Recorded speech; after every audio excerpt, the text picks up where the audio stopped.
வணக்கம் viewers, welcome back. So இப்போ தான் வந்து ட்விட்டரில் ஒரு ட்வீட் பார்த்தேங்க. கார்த்திகே சிங் அப்படிங்கிற ஒருத்தர் வந்து கொஞ்சம் ஷாமி இன்சைடர் மாதிரி கொஞ்சம் மேபி ஷாமி ஃபேனாக கூட இருக்கலாம். நிறையா டீட்டெயில்ஸ் எடுத்து போட்டுட்ருப்பார். அவங்க ஊரில் ஒரு ஆப் யூஸ் பண்ணுவாங்களேன்னா வெய்போவா ஏதோ ஒன்று யூஸ் பண்ணுவாங்க. அதான் அவங்க ஊர் ட்விட்டர் மாதிரி ஃபேமஸ்னு வச்சுக்கோங்க. ட்விட்டர் ஃபார் ஐஃபோன் இருக்கும்போது எனக்கு என்ன தோணுச்சு தெரியுமா, ஏன் Twitter for Samsung, Twitter for pixel இந்த மாதிரி தனியாக இருந்ததுன்னா இன்னும் பெட்டர் தானே. அதாவது ட்விட்டர் ஃபார் கூகுள் ஏதோ ஒன்று அந்த மாதிரி இருந்ததுன்னா எந்த பிராண்டோ அட்லீஸ்ட் அந்த பிராண்டோட நேமாக வந்ததுன்னா இன்ட்ரெஸ்டிங்காக இருக்கும்ல. எந்த டிவைஸ்லேருந்து போட்டாங்கன்னு எப்போ பாரு ஐஃபோனுக்கு அகைன்ஸ்ட் ஆண்ட்ராய்டு இந்த மாதிரி இருக்கிறது கொஞ்சம் டூ மச்சாக ஃபீல் ஆச்சு. இவங்க ஊரில் சூப்பராக இருக்குது பாருங்களேன். From Xiaomi 17 pro max. So எந்த டிவைஸ்லேருந்து போடுறாங்கிறது வருது. ஸோ இந்த மாதிரி வந்து எக்ஸ்டிஏல போயிட்டு எக்ஸ்டிஏ கம்யூனிட்டியில் சேட் பண்ணும்போதும் வரும் எந்த டிவைஸ் யூஸ் பண்ணுன்ற அடிஷனல் டீட்டெயில்ஸ் கொடுக்க முடியும். ஸோ அதெல்லாம் கொஞ்சம் இன்ட்ரெஸ்டிங்காக இருந்தது. அந்த மாதிரி நம்ம ஊர்லேயும் ஏதாவது உருப்படியாக வந்ததுன்னா சந்தோஷமாக இருக்கும்னு தோணுதுங்க. அது ஆல்ரெடி எக்ஸிஸ்டிங் ஆப்லேயோ இல்லாட்டி வந்து இதுக்கப்புறம் வரக்கூடிய ஆப்லேயோ அதெல்லாம் வந்து எந்த மாடல்லேருந்து மெசேஜ் பண்ணுறாங்க இல்லாட்டி எந்த பிராண்டுக்கிட்ட இருந்து ஃபோன் வாங்கி அந்த ஃபோன்லேருந்து பண்ணுறாங்க. அந்த ஃபோன் மாடல் கூட சொல்லணும்னு அவசியம் இல்லை. ஏன்னா அதில் கூட வந்து பட்ஜெட் பேஸ் பண்ணி கௌரவ குறைச்சல் ஆகிறதுக்கு வாய்ப்பு இருக்குது. என்னெல்லாம் யோசிக்க வேண்டியதாக இருக்குது பாருங்க. அட்லீஸ்ட் அந்த பிராண்டு நேம் மட்டும் மென்ஷன் ஆனால் நல்லா இருக்கும்ல. ஸோ எப்படி ஒரு சில விஷயங்கள் பண்ணாங்கன்னா நல்லாயிருக்கும்னு தோணுது. பார்ப்போம். ஓகே, ஸோ என்ன இருக்குன்னா very concerned about the sales and progress of Xiaomi 17 series. Currently sales வந்து exceeded 1 million units which is faster than previous generation. மொத்தம் என்ன சொல்ல வராங்க, இதுக்கு முன்னாடி இருந்த 15 சீரீஸோட இப்போ அவங்க ஊரில் 17 சீரீஸு பற்றிக்கிச்சு. ஸோ வேகமாக சேல் ஆகிருக்கு. 1 million யூனிட்ஸ் ஈஸியாக சேல் பண்ணிட்டாங்களாம். ஓகே, ஸோ இது வந்து அவங்களுக்கு அவங்க ஊரில் சக்ஸஸ் ஆங்க. ரைட். ஸோ இதில் வந்து மாதவன் ப்ரோவோட கமெண்ட் என்ன அப்படின்னு பார்த்தீங்கன்னா, so bro, Samsung has the capacity and capability for vertical integration but Apple is also making their own. But why Apple is good compared to them because Samsung கிட்ட என்னெல்லாம் இருக்குது அப்படின்னா Samsung எஸ்டிஐஸ்கள் batteries plus OLED QD materials எல்லாமே இருக்குது. Samsung display is equal to AMOLED QD அதாவது OLED panels இதெல்லாம் இருக்குது. Samsung semiconductors foundry memory DRAM NAND Exynos SoC இதெல்லாம் பண்ணுறது அவங்க. எஸ். சாம்சங் எலக்ட்ரோ மெக்கானிக்ஸ் இதில் வந்து கேமரா மாடியூல்ஸு கெப்பாசிட்டர்ஸு RF அது ரேடியோஸு அப்புறம் பார்ட்ஸ் வயர்லெஸ் மாடியூல்ஸ் ஆண்டனாஸ் எல்லாமே பண்ணுறாங்க. Samsung Electronics MX division final assembly of Samsung Galaxy products எல்லாமே அவங்க தான் பண்ணுறாங்க. Harman audio tuning and ecosystem integration. Side அதாவது Samsung Advanced Institute of Technology அப்படின்னு சொல்லிட்டு R&D அண்ட் ஃபியூச்சர் டெக்குக்கு அவங்க தான் ஒர்க் பண்ணுறாங்க. இவ்வளோ பேரும் சாம்சங்கில் இருக்காங்க. சரி, Samsung has these many companies but Apple is mostly depend on others like Kioxia, Qualcomm, Samsung Display. But again, Samsung has these many companies. But why some YouTubers are talking about Apple, but they are not talking about fully integrating Samsung, but half integrating Apple also? I think this is because the reason why Samsung Ultra and S series top-end models are affordable than Apple. Siva bro asked this question to everyone like Alag Boomer Kamesh, Bharatwaj bro, Srivatsan, Vignesh, நம்ம Emmanuel bro, Gautham bro, Krishna, Chandru எல்லாருக்கிட்டையும் கேளுங்க. அதை எல்லாரோட பார்வையும் எப்படி இருக்குது அப்படின்னு சொல்லி தெரிஞ்சுக்கலான்னு சொல்லி கேட்டிருக்காரு. இதை பற்றியும் கொஞ்சம் வீடியோ போடுங்க அப்படின்னு சொல்லியிருக்கீங்க. புரியுது ப்ரோ.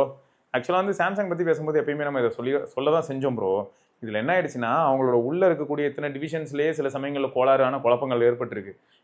எக்ஸாம்பிளுக்கு சொன்னால் மைக்ரான் அப்படிங்கிற கம்பெனிக்கிட்ட இருந்தால் இந்த தடவை வந்து ரேம் இந்த மாதிரியான விஷயங்களுக்குலாம் அவங்க போனாங்க. ஏன்னா இவங்க நேட்டிவ் ரேம் வந்து பவர் ஹங்கிரியாக இருக்குது, பட் அவங்கக்கிட்ட வாங்கினா கொஞ்சம் பெட்டராக இருக்குது. ஸோ இந்த மாதிரியான சோதனைகளும் சில சமயங்களில் சாம்சங் டிவிஷன்ஸ்குள்ளே வருது. ஸோ அதனால் லத்தாஜிக்காக இருக்க முடியாது. சாம்சங் தானே, சாம்சங் ஃபோன் தானே, அப்போ நம்மக்கிட்ட இருக்கிறதுல இருந்து தானே வாங்கணும் அப்படின்ற மாதிரியான ஒரு சில எண்ணங்கள் இருந்திருக்கலாம். பட் அப்படி கிடையாது. இருக்கலே பவர் எஃபிஷியன்ட் யார், இருக்கலே பெஸ்ட் யார், அதையும் ரிலேபிளாக அதை நோக்கி மூவ் ஆகிற மாதிரி இருக்குது. இப்போ எக்ஸாம்பிள் சொன்னால் ஷாமியோட எக்ஸ்ரிங் வந்து நல்லா இருக்குன்னு சொல்லி நிறைய பேர் சொல்லியிருந்தாங்க. இப்போ எக்ஸ்ரிங் மாதிரி சாம்சங்கோட ஓன் எஸ்ஓசியும் இருக்கும் அப்படின்னா அப்போ சாம்சங் ஏன் வந்து வேறு ஏதோ ஒரு எஸ்ஓசியை நோக்கி போனோம், அதாவது ஒரு குவால்காம் எஸ்ஓசியோ இல்லை டிமென்சிட்டியை நோக்கி ஏன் போனோம், மீடியாடெக் நோக்கி. ஸோ இது வந்து ஆட்டோமேட்டிக்காக அவங்களோட இன்டர்னல் ஃபெயிலியர்னே சொல்லலாம். பட் இவ்வளோ விஷயங்கள் வச்சு மேனேஜ் பண்ணுறது சாதாரண விஷயம் கிடையாது. இருந்தாலும் இது அவங்களோட ஃபெயிலியர் தானே ப்ரோ. ஸோ அதனால் அவங்க ரெஸ்பான்சிபிலிட்டி எடுத்துக்கணுன்ற மாதிரி இருக்குது. ஆனால் நீங்கள் சொன்ன மாதிரி இன்ஃப்ளூயன்சர்ஸ், யூடியூபர்ஸ் இவங்களுக்குலாம் அதை பற்றிலாம் பெரிய அளவில் தாட்ஸ் இருக்காது ப்ரோ. ரொம்ப கம்மியான ஒரு சிலர் தான் என்ன பண்ணுவாங்கன்னா அதுவே வந்து விக்கிபீடியா பார்த்து தான் போட போகிறாங்கன்னு வச்சுக்கோங்க. சாம்சங்னா யார், சாம்சங்கோட ஊர் எப்படி இருக்கும், சாம்சங் சவுத் கொரியாவில் அவங்களோட கம்பெனி வந்து ஒரு பெரிய டவுன் மாதிரி இருக்குமாமே, ஒரு சிட்டியே சாம்சங்கோட ஆஃபீஸ் மாதிரி இருக்குமாமே. ஸோ இதெல்லாம் வந்து ஒரு இந்த அதாவது வாயை பிளந்து பார்க்குற மாதிரியான விஷயங்களாக வீடியோ போடுவாங்களே தவிர மற்றபடி வந்து பார்த்தீங்கன்னா உள்ளே இருக்கக்கூடிய டெக்னிக்கல் டீட்டெயில்ஸ், எதுக்கு இத்தனை டிவிஷன், இந்த டிவிஷன் எப்படி இன்டெகிரேட் ஆகுது, அதெல்லாம் வந்து எல்லாராலையும் அந்தளவுக்கு உங்களுக்கு இன்ட்ரெஸ்ட் இருந்தால் போடலாம். பட் நிறைய பேர் பண்ணுறது இல்லை ப்ரோ. அப்படியே ஒரு சிலர் பண்ணாலும் அவங்க சேனல்லாம் ரீச் ஆகிறது இல்லை ப்ரோ. ஸோ இதுதான் ரீசன். கொடூரமாக இருக்குல்ல, ரீச் ஆகிறது இல்லைங்கிறது உண்மை ப்ரோ. பல்சர் 220 சிவா அப்படிங்கிற நண்பர் வந்து, hi bro, how are you, I am Vignesh from Hosur. நான் ஃபஸ்ட்டு சோனி எக்ஸ்பீரியா எம் வச்சுருந்தேன். அப்புறம் சோனி மொபைல் லான்ச் பண்ணுறது ஸ்டாப் பண்ணிட்டாங்க. அப்புறமா சாம்சங் நோட் 3 நியோ அதுதான் ப்ரோ என்னோடய ஃபஸ்ட்டு சாம்சங் டிவைஸு. அதை ஒரு 6 இயர்ஸ் யூஸ் பண்ணேன் ப்ரோ. அப்புறம் அப்கிரேட் ஆகலான்னு பார்க்குறேன்.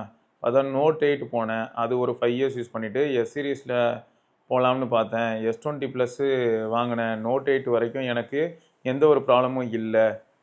நான் நல்லா யூஸ் பண்ணிகிட்டு இருந்தேன். வேறு மொபைல் வாங்குற மாதிரி இருந்துச்சு. ஆஃப்டர் S20 ப்ளஸ் கரெக்டாக வாரண்ட்டி எக்ஸ்பயர் ஆகி செகண்ட் டே போல் க்ரீன் லைன் வந்துச்சு. ட்விட்டரில் சாம்சங்கை டேக் பண்ணி போஸ்ட்லாம் போட்டேன். அவங்க கால் பண்ணி சர்வீஸ் எடுத்துகிட்டு போகணும்னு சொன்னாங்க. விசிட் பண்ணேன். என் மொபைல் நீட்டாகவும் குட் கண்டிஷன்லேயும் இருந்துச்சு. லுக் வைஸ் ஆல்சோ அப்போது பேக் அண்ட் சைடில் ஸ்கின் போட்டிருந்தேன். ஸோ ஸ்க்ராச்சஸ் ஆகிருக்காது. சர்வீஸ் சென்டர் போனால் மினிமல் ஸ்க்ராச்சஸ் இருக்குதுன்னு நீங்கள் பே பண்ணணும்னு சொல்லிட்டாங்க. நானும் எவ்வளவோ ஃபைட் பண்ணி பார்த்துட்டு அப்புறமா போங்கடான்னு விட்டுட்டு அப்புறம் ப்ரோ உங்கள்கிட்ட நோட் 20 அல்ட்ரா செகண்ட்ஸில் வாங்கலான்னு ப்ரைஸ் கேட்டுட்டு இருந்தேன். அதையும் வாங்கிட்டு ஒரு 2 இயர்ஸ் யூஸ் பண்ணேன். அப்புறமா சேம் டிஸ்பிளே இஷ்யூ. அதை எப்படி சொல்கிறதுன்னு தெரியலை ப்ரோ. என்ன இஷ்யூன்னு அப்புறம் தான் உங்ககிட்ட கேட்டேன். S23 அல்ட்ராவா இல்லை S24 அல்ட்ராவான்னு. நீங்கள் S24 அல்ட்ரா பெட்டர்னு சொன்னீங்க. ஸோ அதை வாங்கலான்னு செகண்ட்ஸ் மார்க்கெட்டில் செக் பண்ணால் 55 to 65K ரேஞ்சில் இருந்துச்சு. அப்போ அமேசானில் 72Kக்கு உங்கள் வீடியோவை பார்த்துட்டு உங்ககிட்ட அப்போ நான் கேட்டேன். அமேசான் செல்லர் பற்றி எல்லாம் கேட்டேன்ல, அவன் தான் ப்ரோ. நான் ரொம்ப தொல்லை பண்ணியிருப்பேன் bro. Sorry bro. But that ஃபைனலாக ஆர்டர் போட்டேன் ப்ரோ. 22 ஆர்டர் போட்டேன். ஃப்ரெண்டோட ப்ரைம் அக்கௌண்ட்டில் 25th வந்துருச்சு. எனக்கு mobile manufacturing August 2025 date. Out of the box in neat and clean. Check with Samsung official centre. என்கிட்ட ஃபஸ்ட்டு டிவைஸ் ஆக்டிவேட் ஆகிருக்குன்னு சொன்னாங்க. My first impression not a review அப்படின்னு சொல்லியிருக்காரு. Display mass bro. அதை S24 அல்ட்ராவை பற்றி தான் ஒரு விமர்சனம் கொடுக்கும்போது ஒரு குட்டி கதை சொல்லியிருக்காரு. இவர் ட்ராவல் பண்ணி வந்த பாதையை பற்றியும். So display mass bro. After 1UI8 out of the box 1UI6 Android 14 நான் 1UI8 ஆண்ட்ராய்ட் 16 நல்ல டிஃப்ரென்ஸ் தெரிஞ்சுது. பேட்டரி லைஃப் இஸ் குட் தான். 2 டேஸாக தான் யூஸ் பண்ணிகிட்ருக்கேன். ஸோ அதனால் கரெக்டாக சொல்ல முடியலை. ஆக்சுவலாக 25th ஆஃப்டர்நூன் மொபைல் வந்துச்சு. ஒரு 5 PM 100% ஃபுல் சார்ஜ் பண்ணேன். 26th 4:30 PMக்கு இப்போ எனக்கு 23% சார்ஜ் இருக்குது. பட் அந்தளவுக்கு இன்னும் யூஸ் பண்ணலை. Sound speaker also good. Camera தான் ப்ரோ செம்மையாக இருக்குது. பிஃபோர் 1UI 6.1க்கும் ஆஃப்டர் 1UI8க்கும் செம்ம டிஃப்ரென்ஸ் தெரியுது. அப்புறம் ஹீட்டிங் எதுவும் ஆகலை ப்ரோ. அந்த அளவுக்கு மொபைல் செட்டப் டைமில் மட்டும்தான் வார்ம் ஆச்சே தவிர பட் ஹீட் ஆகலை. S Pen ஆல்சோ செம ப்ரோ. ஆக்சுவலாக நோட் சீரீஸோட பயங்கரமான ஃபேன் ப்ரோ. அந்த S Penக்காக தான் நோட் சீரீஸு ஐ மூவ்டு. அதனால் நான் அங்கேருந்து S24 அல்ட்ரா நோட் சீரீஸை கண்டினியூ பண்ணியிருக்கலாம். நல்லா இருந்தாலும் S24 அல்ட்ராவில் வாங்கிக்கலான்னு பார்த்தேன். ஓகே. ஸோ பண்ணியிருக்கலாம். நோட் சீரிஸ் கண்டினியூ பண்ணியிருக்கலாம். இருந்தாலும் நான் இப்போ S24 அல்ட்ரா வாங்க காரணம் வந்து அந்த S Pen ஒரு ரீசன் சொல்லியிருக்காரு. ஓவராலாக டிவைஸ் சூப்பராக இருக்குது. எனக்கு நோட் 20 அல்ட்ராவில் இருந்து இதுக்கு அப்கிரேட் பண்ணதுக்கு எனக்கு நல்ல டிஃப்ரென்ஸ் தெரியுது ப்ரோ. 2 months யூஸ் பண்ணிவிட்டு சொல்கிறேன் ப்ரோ பேட்டரி லைஃப் பற்றி. உங்கள் வீடியோலாம் சூப்பராக இருக்குது. Keep rocking. So thank you. So இந்த கமெண்ட் நமக்கு ஃபர்ஸ்ட் ஆஃப் ஆல் கிடைக்கிறதுக்கு காரணம் என்ன, ஒன்று நீங்கள், இன்னொன்று நம்ம கௌதம் ப்ரோ. ஸோ கௌதம் ப்ரோக்கும் ஒரு தேங்க்ஸை போடணும். ரைட். மொத்தம் வந்து இப்போ S24 அல்ட்ரா அப்படிங்கிற டிவைஸில் நிறைய பேர் லேண்ட் ஆகிட்டு இருக்கீங்க. ஸோ நம்ம கம்யூனிட்டி மெம்பர்ஸ் யாராவது இருக்கீங்கன்னா உங்களுக்கு வந்து என்டர்பிரைஸ் எடிஷன் S24 அல்ட்ரா வேணுமா? 65,000 ரூபாய். இதுக்கு மேலே நெகோஷியேட் பண்ண முடியாது. அது என்ன ப்ரோ 65,000? அதான் நமக்கு புது ஃபோனே 72,000 கிடச்சிது அப்படின்னு நீங்கள் சொல்லலாம். இது நம்ம நண்பர் தான், கமெண்ட் செக்ஷனில் கூட இருப்பார், பார்த்த சாரதின்னு. ஸோ 65Kக்கு நம்ம கம்யூனிட்டி மெம்பர்ஸ்னால் கொடுக்கலாம் ப்ரோன்னு சொல்லியிருந்தாரு. இதுவே பெரிய மனசு வேணும். அவர் வாங்கினதே இப்போ தான், இந்த டீல் டைமில் தான் வாங்கினார். அது மட்டும் இல்லாமல் இது என்டர்பிரைஸ் எடிஷன் அப்படிங்கிறனால 1 வருஷம் ADLD இருக்கும். அதை தவிர 3 வருஷம் மேனுஃபேக்சரிங் வாரண்ட்டி இருக்கும். ஸோ 3 இயர்ஸ் வரைக்கும் மேனுஃபேக்சரிங் வாரண்டியே இருக்கும். நம்ம ஓரளவு கேர்ஃபுல்லாக ஹேண்டில் பண்ணோன்னா போதும். ரெண்டாவது, இந்த சாம்சங் டிவைசஸ் வந்து செகண்ட்ஸில் வாங்கும்போது என்ன மாதிரியான சேலஞ்சஸ் இருக்குங்கிறதுக்கும் உங்கள் எல்லாருக்குமே நான் தெளிவாக நிறைய தடவை வீடியோவே போட்டிருக்கேன். இந்த மாதிரி வந்து சில சமயங்களில் OTP வெரிஃபிகேஷன் பண்ணுவாங்க. எப்படின்னா டிவைஸ் யார் மூலமாக ஃபஸ்ட்டு ஆக்டிவேட் ஆச்சோ அவங்களுக்கு OTP போகும். இப்போ ஃப்ரீயாக டிஸ்பிளே மாற்றணும், இல்லாட்டி வேறு ஏதாவது ஒரு சில பிரச்சனைகள்னால மேனுஃபேக்சரிங் வாரண்டிக்கு அண்டரில் நம்ம இதெல்லாம் மாற்ற போகிறோம் அப்படின்னா இந்த மாதிரியான ஒரு சில OTP ஜென்ரேட் ஆகிறதுக்கான வாய்ப்பு இருக்குது. அப்போ OTP யாருக்கு ஜென்ரேட் ஆகும்னா ஃபஸ்ட்டு இது யார் மூலமாக ஆக்டிவேட் ஆச்சோ அந்த சாம்சங் அக்கௌண்ட்டுக்கு தான் போகும். ஸோ அப்போ அந்த ஃபோன் நம்பருக்கு தான் போகும். ஸோ ஃபஸ்ட்டு செல்லர் யாரோ அவரை நமக்கு தெரிஞ்சிருந்ததுன்னா பிரச்சனை இல்லை. தெரியாத பட்சத்தில் நட்டாத்தில் மாட்டிக்கிற மாதிரி இருக்குங்கிறதையும் இந்த இடத்துல நான் சொல்லிக்கிறேன். சரியா? ஸோ அதனால் பார்த்தா ப்ரோ விற்கிறேன்னு சொல்லியிருக்காங்க. மேபி நீங்கள் வந்து என்ன பண்ணலான்னா கமெண்ட் செக்ஷனில் நீங்கள் போடுங்க. அதான் இன்ட்ரெஸ்டட்னா நான் பார்த்தா ப்ரோவோட டெலிகிராம் ஐடியோ இல்லாட்டி டெலிகிராமில் என்ன உங்களுக்கு தெரியும் அப்படின்னா டெலிகிராமில் எனக்கு மெசேஜ் பண்ணுங்கள். அப்படி இல்லைனா பேசாமல் நரேஷ்க்கு மெசேஜ் பண்ணுங்கள். நரேஷோட ஐடியை நான் வந்து இப்போது வீடியோவில் கீழே காட்டுறேன். டெலிகிராம் யூசர் ஐடி ஆஃப் நரேஷை ரீச் பண்ணுங்கள், டிவைஸ் உங்களுக்கு கிடச்சிடும். சரியா? 65K bro. நெகோஷியேஷன் இல்லை, அதுக்கு காரணம் நிறைய ரீசன் இருக்குது. ரொம்பவே லைட்லி யூஸ்டு, 1.5 மாதம் அந்த மாதிரி தான் இருக்கும் அநேகமாக அந்த டிவைஸ் வாங்கி. ஆமாம், 1.5 மாதத்துலேருந்து 2 மாதத்துக்கு மேலே ஆகிறதுக்கான வாய்ப்புகளே கிடையாது. அண்ட் இது வந்து enterprise edition, so 3 years warranty உண்டு. அப்படின்னா என்ன அர்த்தம், 2 வருஷம் 10 மாதம் அந்த மாதிரி வாரண்ட்டி இருக்கும். அதான் ரைட்டு. ஸோ அடுத்து வந்து முத்துக்குமார் அப்படிங்கிற நம்பர் வந்து, hi bro, I refined my content with AI so that it is easy to read and understand. Thanks bro. Thank you. இருக்கிற லேட்டஸ்ட் டெக்னாலஜி அண்டு மெத்தட்ஸ் எல்லாத்தையுமே யூஸ் பண்ணுறதுல என்றைக்குமே நல்ல விஷயந்தான். அடுத்து, I have got the same Xiaomi Pad 7 and Focus Pen. I bought mine on March 5th and for first 3 months everything was perfect. I am super heavy user, pretty much glued to this thing for media consumption, YouTube, movie and gaming, BGMI, COC and Asphalt Legends. I used to play Wuthering Waves and Genshin Impact, but Wuthering Waves would drain the battery in just 4 hours of continuous use and the device would get super hot. I know those games are not optimized well, but it was still too much. So I stopped playing them. Anyway, I have 3 main issues now. First, the battery is not great for my usage. I have always on this tablet, my battery charge cycle count is at 206 and the health percentage keeps jumping around between 96 to 99. It's so weird. One time it's in 99 and the next time it is in 97 and or 96. Second, the focus pen is giving me major problems and it started right after the latest update. When I try to draw a straight line, it comes out all wavy, like a sine wave. I have tried everything, resetting the device, repairing the pen, but nothing works. I went to service center and explained that I think it is an update issue, and even they could not figure it out. They gave me a new pen under warranty, but then I accidentally updated it again, and the same wavy line came back. It's so frustrating because there is still has not been a fix for this. அப்போ update issue. Okay, இந்த comment நான் படிச்சுட்டு இருக்கிற நேரத்தில் ஒரு update வந்து சொல்லி சுடர்வண்ணன் சொல்லியிருந்தான். ஏன்னா சுடர்கிட்டையும் வந்து Xiaomi Pad 7 இருக்குது, பட் இந்த அப்டேட்டுக்கு அப்புறம் நிறையவே மாற்றங்கள் இருக்குன்னு சொல்லியிருந்தான். மேபி இப்போ லேட்டஸ்ட் அப்டேட்டுக்கு அப்புறம் எப்படி இருக்குது அப்படிங்கிறத சொல்லுங்கள் ப்ரோ, சரியா? ஆனால் இவங்க வந்து அப்டேட் வழியாக தான் ஃபிக்ஸ் பண்ணி ஆகணும். Finally, the pens battery percentage does not show correctly anymore. This also started after the update. My pen is on version 1.0.24 and that's when all these issues began. Other than those problems, the user interface is really smooth, media consumption is great, the audio and video quality is fantastic, the display is good, Dolby Atmos audio கூட சாலிடாக இருக்குது. It is just these few things that frustrated me. Point தான் bro. இப்போ நீங்கள் pen அதிகமாக use பண்ணக்கூடிய ஒரு நண்பராக இருக்கும்போது நீங்கள் வந்து அதுவும் முக்கியமாக டிராயிங் மாதிரியான பாயிண்ட்ஸ்லாம் போனீங்கன்னா இப்போ இந்த வேவி லைன்ஸ் வந்து இரிட்டேட் ஆக தான் செய்யும். ஸோ இதெல்லாம் மிஸ்டேக்ஸ் தான். கண்டிப்பாக நான் அதை வந்து ஃபார்வர்ட் பண்ணுறேன் ப்ரோ, சரியா? இந்த மாதிரியான இஷ்யூஸ்லாம் இருக்கும்போது நான் கண்டிப்பாக ஃபார்வர்ட் பண்ணுறேன். ஸோ ஒரு சில இஷ்யூஸ் வந்து டெக்னிக்கல் டீம் அனலைஸ் பண்ணி கொஞ்சம் ப்ராப்பராக ஹேண்டில் பண்ணாங்கன்னா பெட்டராக தான் இருக்கும். ஸோ அதான் fact. Nice bro, thank you for the information. அடுத்து வந்து பார்த்தீங்கன்னா ஸ்கைஹாக் அப்படிங்கிறவர் வந்து my review on Realme buds wireless 5 and after 3 weeks of usage அப்படின்னு சொல்லியிருக்காரு. என்னென்னா, my second ever neck band after Samsung level U, அதுதான் இது. My previous audio products Samsung level U got for free with A31, right side not working. Realme Buds 2, Realme Buds 2 Neo, both base heads 110. Oppo Enco Buds 2, my favorite, using for 3 years. I had 2 products in mind, this and the CM of neckband. I have used Realme earphones personally, like Realme tuning with their past 2 products, so I did not hesitate, but also miss CM of dial. Okay, so அந்த CM of dialங்கிற ஒரு point வந்து ஒரு fact தான். ஆனால் CMFல neckband bro வாங்கினா அந்த dial இருக்கும், அது கொஞ்சம் இந்த வால்யூம் மாதிரியான ஃபேக்டர்ஸ்க்கு கொஞ்சம் ஈஸியாக இருக்கும். First impression, செம்ம light weight, setup process very easy, build quality 4 out of 5, good but not great, build to the cost, wire கொஞ்சம் ஃப்ளிம்ஸியாக இருக்குது, ரஃப் யூசேஜுக்கு கொஞ்சம் டவுட்ஃபுல் தான் இருக்குது. அது இதுன்னு இல்லை, பெரும்பாலும் எல்லா நெக் பேண்ட்லேயும் இது ஒரு பிரச்சனை தான்.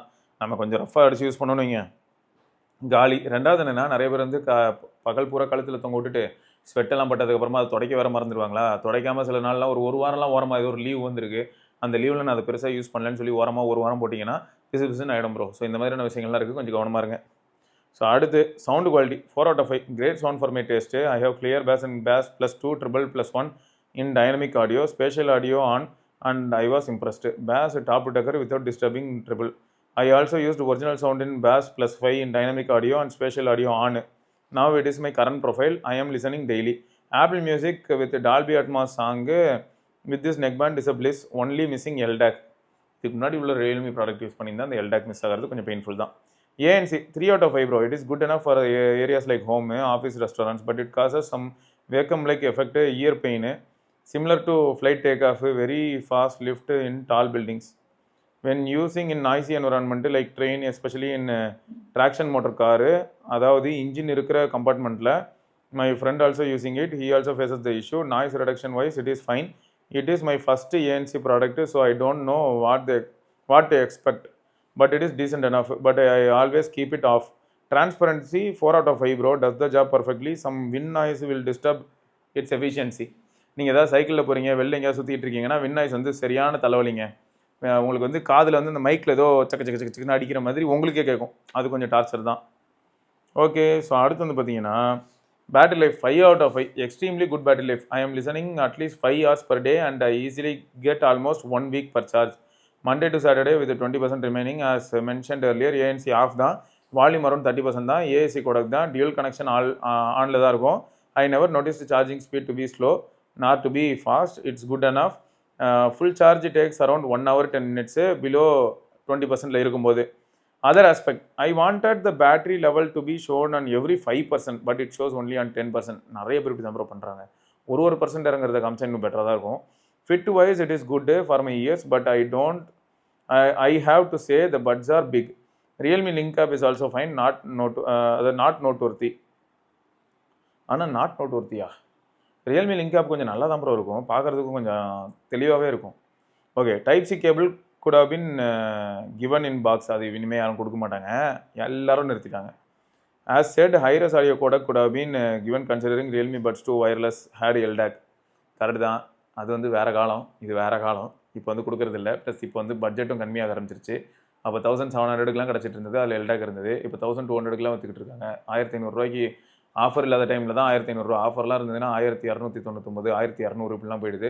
அதனால் இப்போ இந்த ப்ரைஸ்க்கு அவங்க கொடுக்குறது இல்லை ப்ரோ. ஸோ அதான் ஃபேக்ட்டு. பரவாயில்ல. ஆனால் நெக் பேண்டுக்கு ஒரு ரிவ்யூ கொடுத்துருக்கீங்க, ரொம்ப நன்றி. ஸோ மொத்தம் வந்து யாரெல்லாம் வந்து நெக் பேண்டு ட்ரை பண்ணுறீங்களோ, பேஸ் பூஸ்டடாக இருக்கணும்னு நினைக்கிறீங்களோ, அதே சமயம் ட்ரிபிள்ஸ் மற்ற ஃப்ரீக்வன்சி டிஸ்டர்ப் பண்ணக்கூடாதுன்னு நினைக்கிறீங்களோ, நீங்களாம் அது வாங்கலாம். கால்ஸ் எப்படி ப்ரோ? கால்ஸ் வந்து உங்களுக்கு அவுட்டோரில் வின் நாய்ஸ்லையோ இல்லாட்டி இந்த ட்ரெயினில் வந்து இன்ஜின் நாய்ஸ் இருக்கும்போது ஸோ அந்த மாதிரியான சுச்சுவேஷனில் எப்படி இருந்தது அப்படிங்கிறத முடிஞ்சால் இந்த வீடியோவில் சொல்லுங்கள். ரைட்டா? ஓகே, ஸோ ரைட்டுங்க. இதை தொடர்ந்து நம்ம இன்னொரு வீடியோவில் சந்திப்போம். அது வரைக்கும் சிவபரணி, பார்க்கலாங்க. பை.